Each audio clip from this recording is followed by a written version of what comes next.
Wanna talk? So let's talk. Yeah. Talk. You wanna talk? You gotta talk, you need to talk. News talk. I talk, you talk to Solomon. I talk, you talk to Solomon. Yeah, let's talk to Solomon. Talk to Solomon. You gotta talk, you wanna. Good evening, everyone. It's Talk to Solomon time. My name is Stan Solomon, and I'm the host. I'm Chief Steve Davis, in-studio co-host. And I want to go on the record before we introduce our guest. Obama is a lying, filthy, dirty, nasty, rotten, despicable, dishonest, guilty son of a bitch.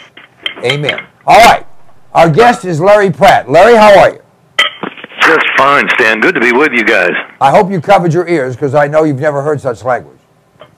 Well, I imagine that's being said by a lot of Democrats right now who feel as if he's an albatross around their necks, and his rapidly sagging fortunes are likely to endanger them. You know, here we thought 2014 might be a pretty good year for some conservatives to get elected. It actually could be that 2014 might be a really good year. Well, let's hope from your mouth to God's ear.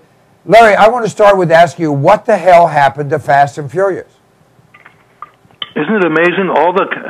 We're allowed to talk about all the scandals, but somehow Fast and Furious, which has 400 dead bodies, no, we don't talk about that one. I don't get it either. Well, what, if anything, can we do?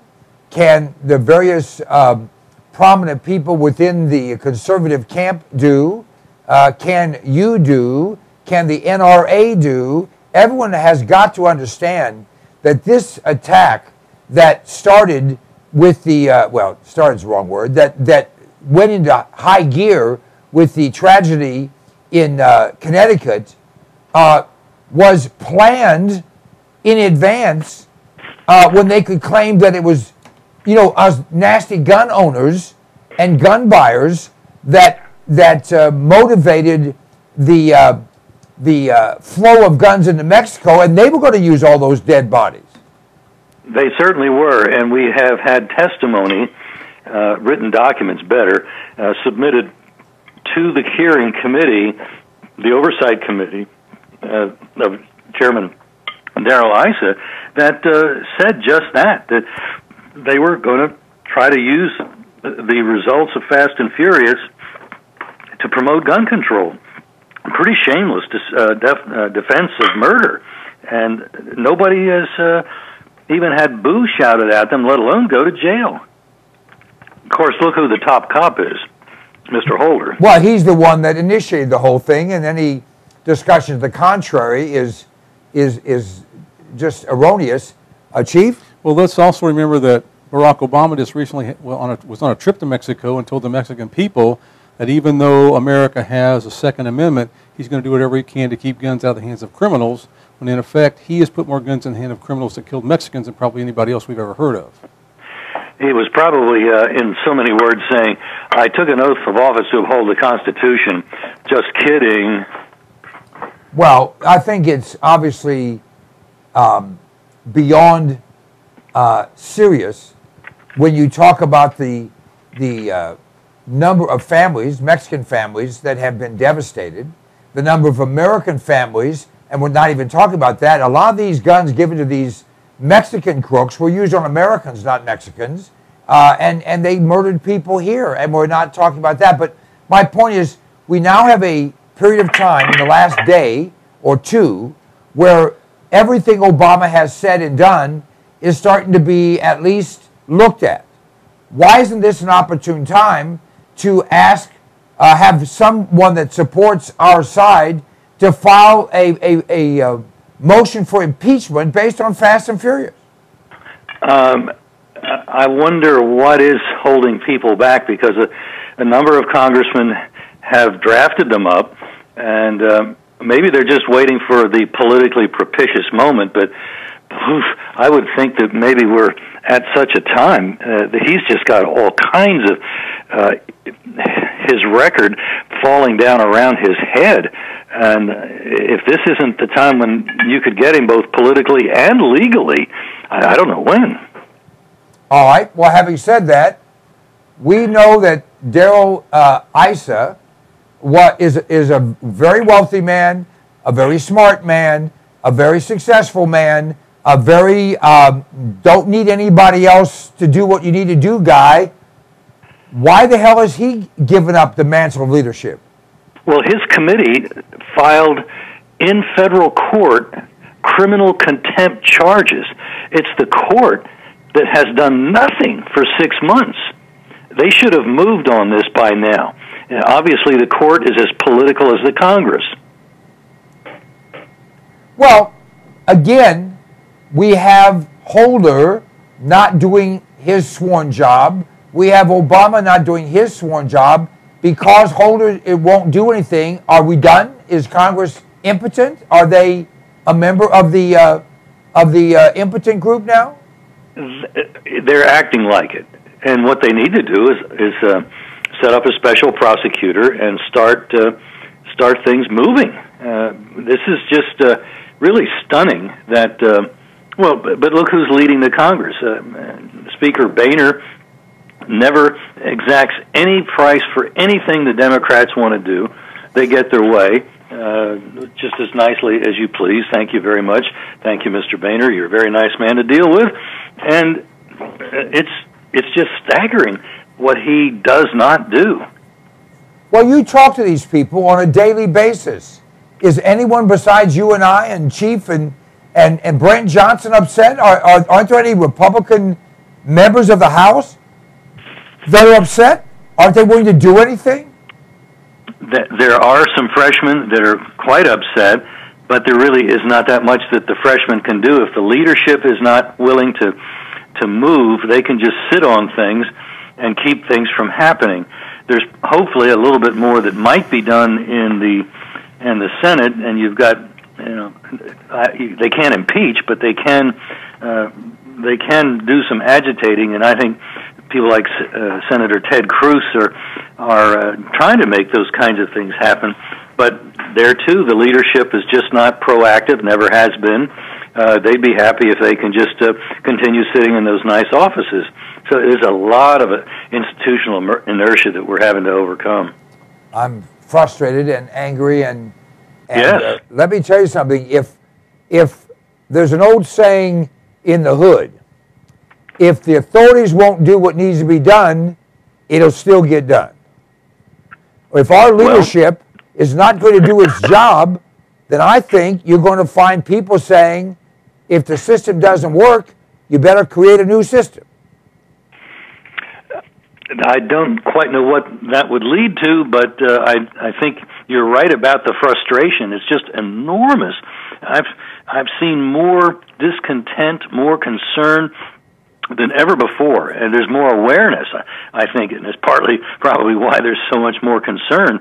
As people find out more and more what these rascals have been doing, more and more people added to the rolls of those that don't like what's being done. So I'm just hoping that the primaries starting in March, will start taking its toll on some of these establishment do-nothings, and that we get some Republicans that have a backbone and a willingness to fight. I'd like to see Ted Cruz's numbers expanded enormously.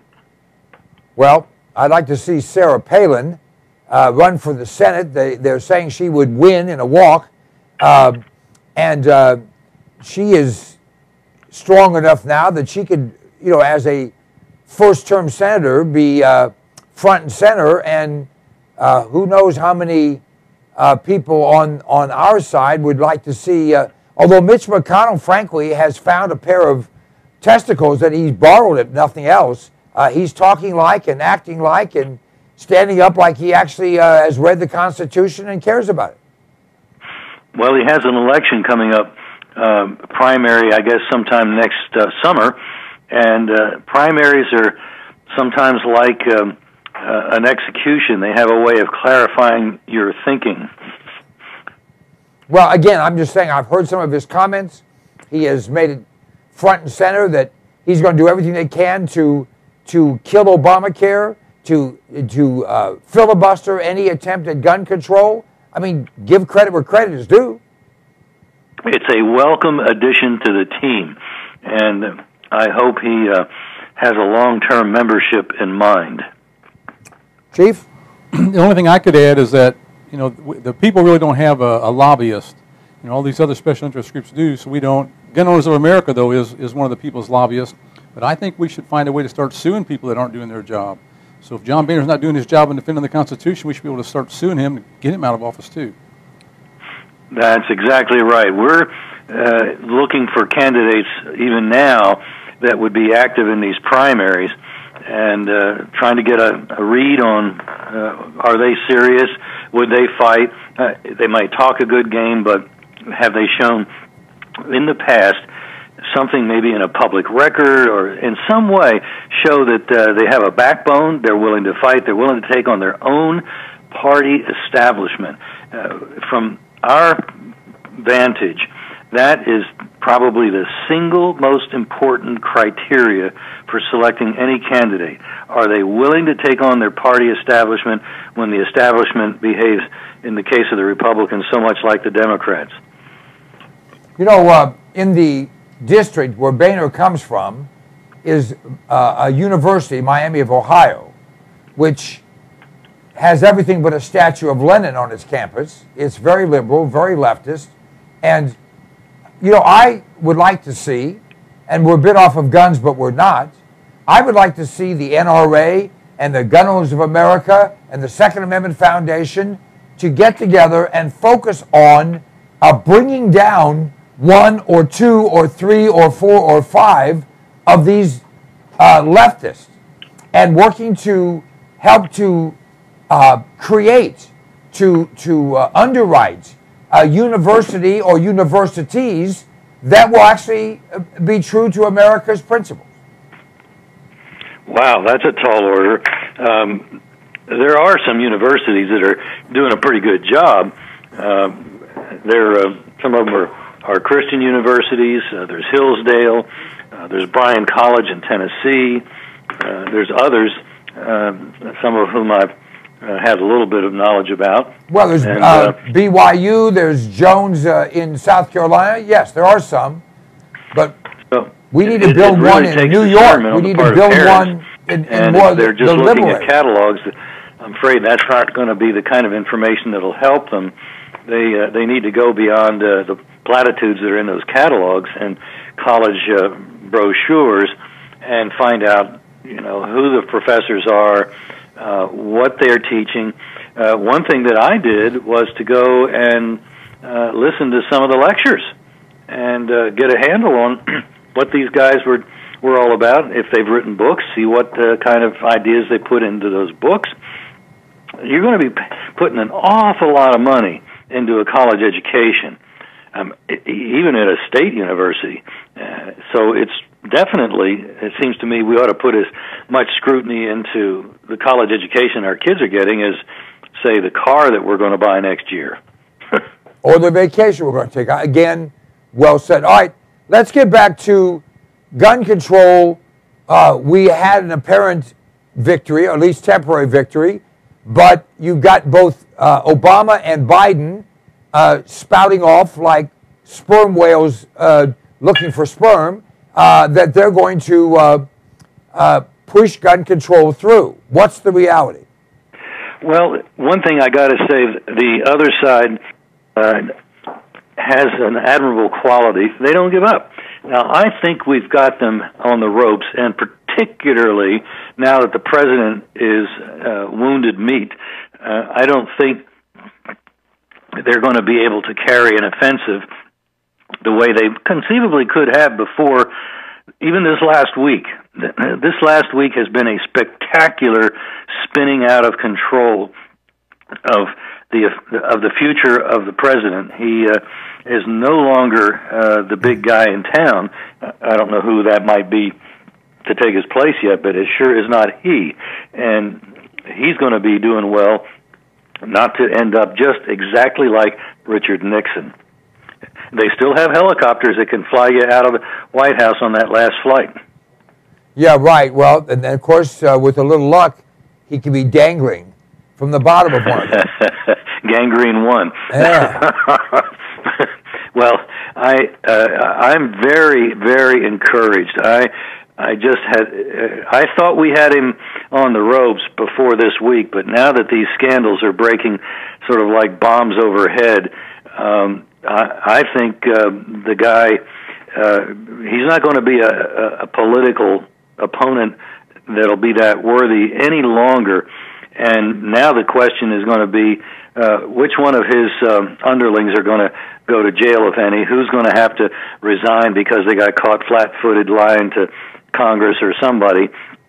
And those are not questions that you want to have asked about your administration and the people right up under you. Well, again, that goes without saying, but this man has incredible audacity. He doesn't care. He's not attached to reality.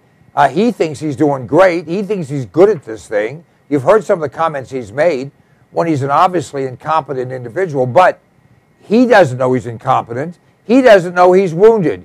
He just thinks that mean people are saying mean things. I'm sure he's backed up by, you know, his wife and his Secretary of State and his Homeland Security chief, all of whom could play linebacker on the Bears. So, but you know, Stan, I think in a way that might work to the opposition's political advantage.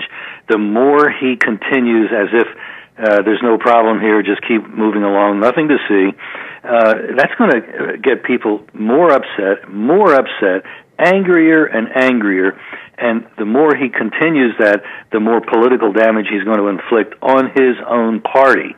And I don't know that there would be a move against him before the 14 elections. But if he keeps playing, as you say, as if, well, there's nothing going on here, nothing to see, well, then I think he could be looking at an absolute disaster in the elections. Well, he talked about a shellacking in 2010, but they're much better at cheating, and that's the thing that no one's talking about. Well, I grant you that, but wholesale. Cheating heretofore, anyway, has been a factor if it's within, say, 5% of the real vote.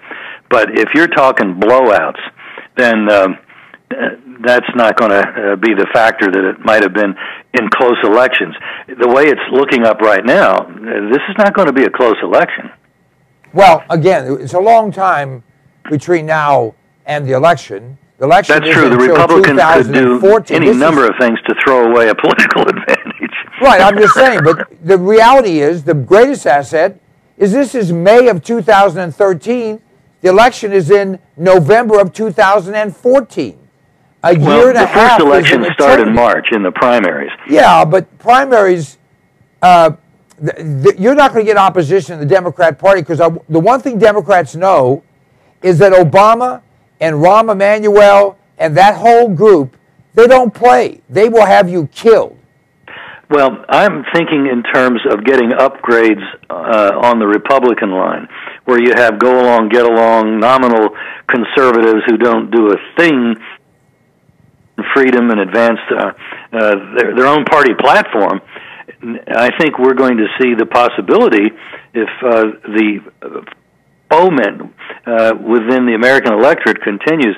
This is not just going to end up targeting Democrats, I don't think.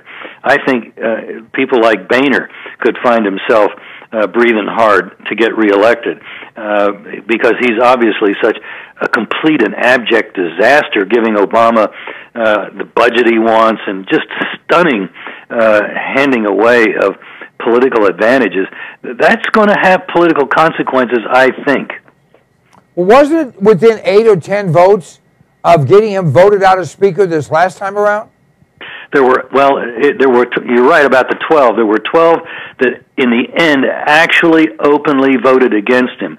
My guess is had we had another 5 or 6, we could have seen a lot more people, maybe enough to defeat him, actually voting on the record against him. But when the numbers got too few, just too many guys and gals lost their courage. Well, but it was close. At one point, even though we don't have a record of the votes, in fact, one member of Congress said we went we started that morning with enough votes to defeat Boehner. By the time the election was held later in the day, he'd turned enough arms that that didn't happen. But the fact that it got as far as it did was quite a shot across the bow, and I think it should encourage the opposition, namely the conservatives within the party, to continue pushing, because they clearly have the momentum and they should be taking initiative. Obviously, they can, if they want to, if they can figure out how to do it, they can direct the caucus now, because they're a majority, and they can tell Boehner what to do or else. Well, it'd be interesting. Chief? An observation, when Colonel Allen West first took office, I know he voted for the law, I forgot the exact name of it, that allowed the indefinite detention of United States citizens. And when asked about that, he said he was following the chain of command. You know, John Boehner was the man in charge, and he was following his lead. Later on, then Allen West changed his philosophy and began to fight his own party, and in the end, the party fought so hard they changed his district, and Allen West is no longer in office.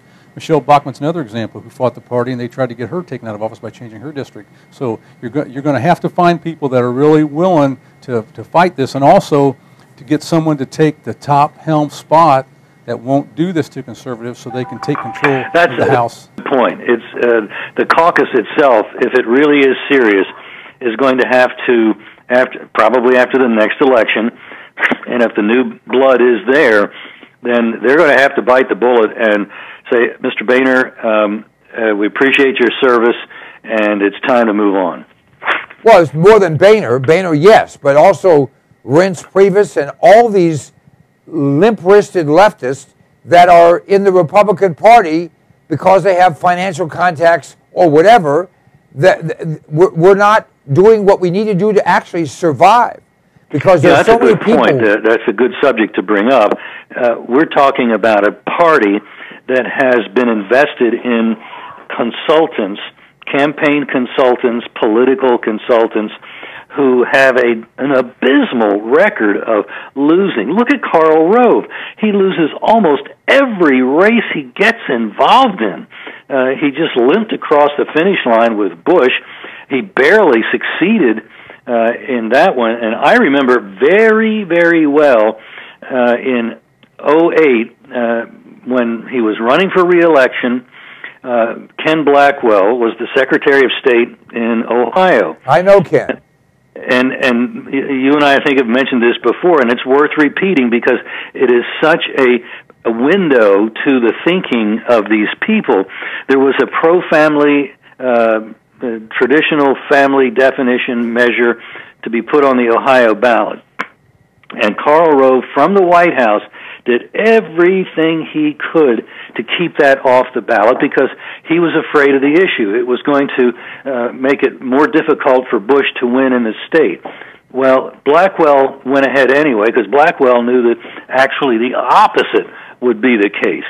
And indeed, when he succeeded and he got the marriage amendment on the ballot, it outpolled the president. The president limped across the finish line, barely winning, and the ballot measure won comfortably. Had the president identified himself with that measure in Ohio, he presumably could have done better than barely making it, and had he not made it in Ohio, he wouldn't have been president the second term. Just amazing. Just amazing. All right, let's get back to guns for a moment, since that's your area of specialty. What are we looking at from the executive branch run by this Obama administration? Are they going to be doing to gun owners? We know they're buying up all the ammunition, though they're denying it. We know they're going to increase restrictions that they have the ability to increase. They know they're going to stonewall people getting firearms dealerships or licenses. Mm-hmm. Licenses. What are we looking at? Well, already happily, Senator Inhofe is pushing back with some legislation he's introduced that would limit the government to how much ammunition it can own. And I would think right now they already own more than they need.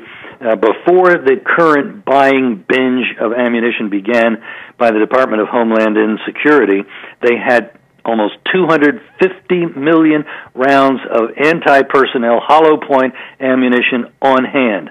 They're now buying it at the rate of 100 million rounds a year. And Inhofe, I think, has an easy sell on that. We don't have the money, and they don't need the ammunition, therefore let's make this illegal. And, of course, in the meantime, if the House were doing its job, they could simply cut off the funds, because that's the power the founders gave to the House. You can control, you can keep just about anything from happening in Washington if you use the power of the purse. Well, I don't know if you've heard this, but it has been said that if Speaker Boehner were the chief mohel, the Jewish fellow that circumcises little boys, if he were the chief mohel in the United States, we would have no Jewish boys. Well, I found another way of expressing it, that zoologists have identified a new phylum, and they've named it John Boehner because it walks upright, but it has no backbone. Right. Yeah, well, so, I think it's the broom in the butt that does it, but that's just a theory. It's just a theory, but the end result is no theory. The man is an absolute disaster. He's an embarrassment to those who campaign on a platform of reducing the size of government. He's not there to reduce the size of anything. He's there to just enjoy being Speaker. It's a really cool suite of offices. He's treated deferentially. He's waited on hand and foot. That's probably one of the most insidious things that happens. These folks get to Congress, and they are an elite among the elite, and they are treated as royalty by all who work for them.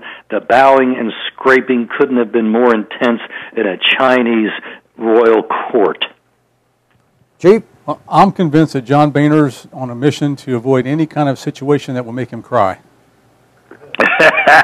You're probably right. He cries so easily, and I'm sure it embarrasses him, but he can't help himself, and so there you go. Larry Pratt, quickly, a website where folks can go and get the updates from Gun Owners of America. Go to gunowners.org to do that, and there is a place right at the top to sign up for email alerts. Those are the ways that you can not only find out what's going on in Congress, but we'll embed an email in those alerts so that you can fire it off to the appropriate member of Congress at the right time. And it does have an impact. Numbers count, and it's free. So we would encourage everybody listening, please go to gunowners.org and do that. Larry Pratt, as always, very informational and very entertaining. And that evil laugh of yours will certainly be a place where you can earn money once you retire. Thank you much. I appreciate it, friends. Talk to you next time. All right. We'll be back shortly. Stay tuned.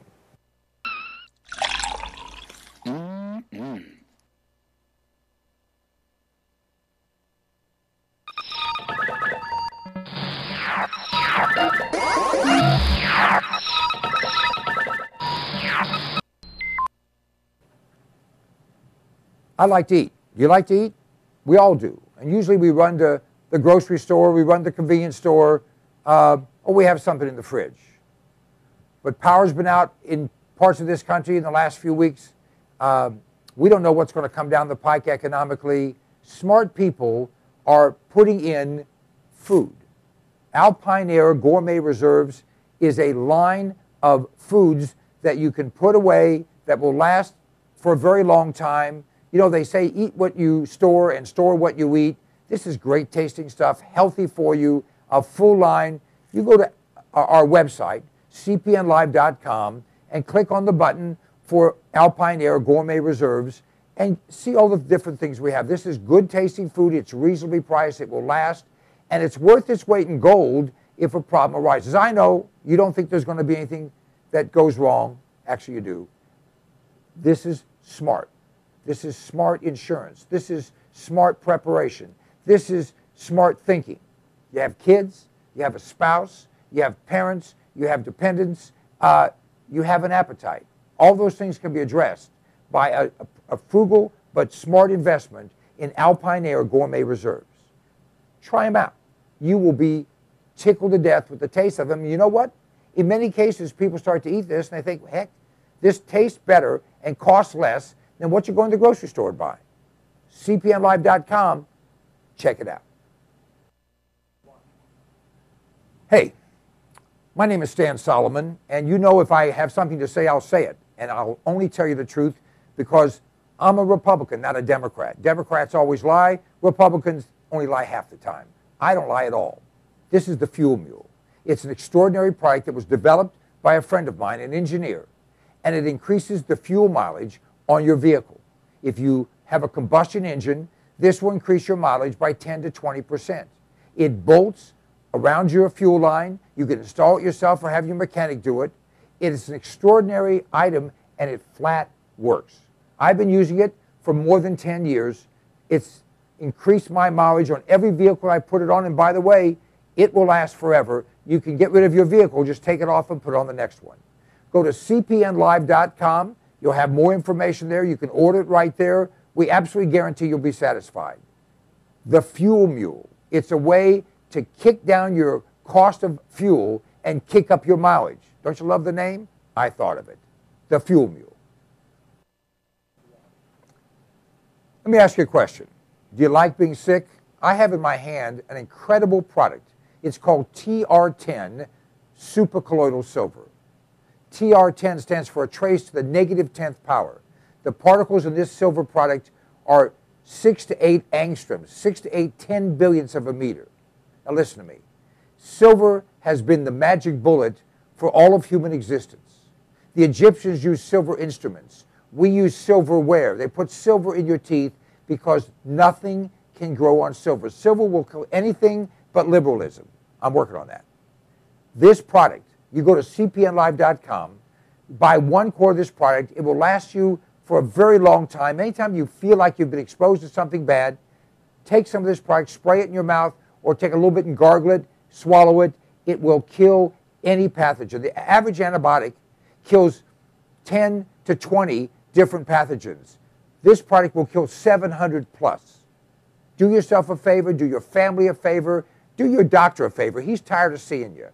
Get supercolloidal silver. Go to cpnlive.com, order the product. It's $29.95 plus shipping. I think it's $39.95 delivered any place in America right to your door. It's worth 10 times that. Check it out. If you're not 100% happy, just return it and we'll give you your money back.